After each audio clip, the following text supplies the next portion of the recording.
Tere,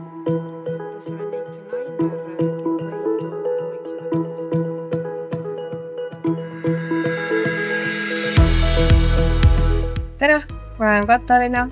Ma olen 3. kursi tudeng Lennuakadeemias lennuliiklusteenustel ja spetsialiseerun lennujuhiks. Lennujuht peab olema väga kaalutletud inimene, enesekindel, peab alati enda plaaniga läbi minema, kui ta võtab selle endale eesmärgiks.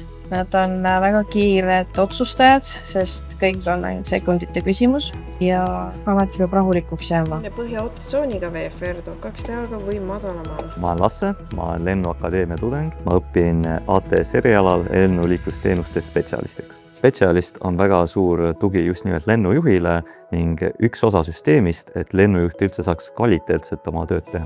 Lennujuht tegeleb sellega, mis on nüüd ja praegu ning spetsialist tegeleb sellega, mis võiks tulevikus hakata toimima. Spetsialistil on põhjalikud teadmised just nimelt õhuruumi disainist, kuid ka lennujuhtimisest. Kõige keerulisem praktika on olnud siin lennupraktika minu jaoks, ehk siis me käisime päris lennukiga, tegime marsruutlennu üle Eesti.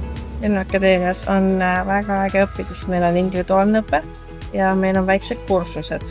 Kogu õpe on põhimõtteliselt 1-1 instruktoriga ja sa saad väga lähedasteks nende kursakatega.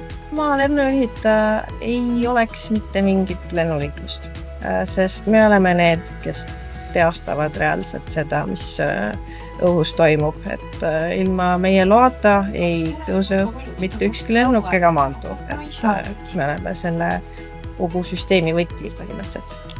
Mulle meeldib siin see, et on väga praktiline õpe ja kuna on väike kool, siis kõik teavad kõiki ja kõik on alati väga abivalmid olnud. Simulaatorharjutus on meie jaoks nagu mäng, ehk siis me mängime põhimõtteliselt videomänge.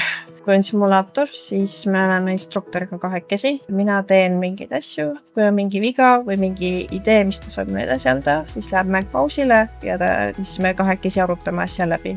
Ja mõtlesin, et kuhu oleks huvitav minna. Ja siis ma avastasin, et on siuke amet nagu lennujuhiamet.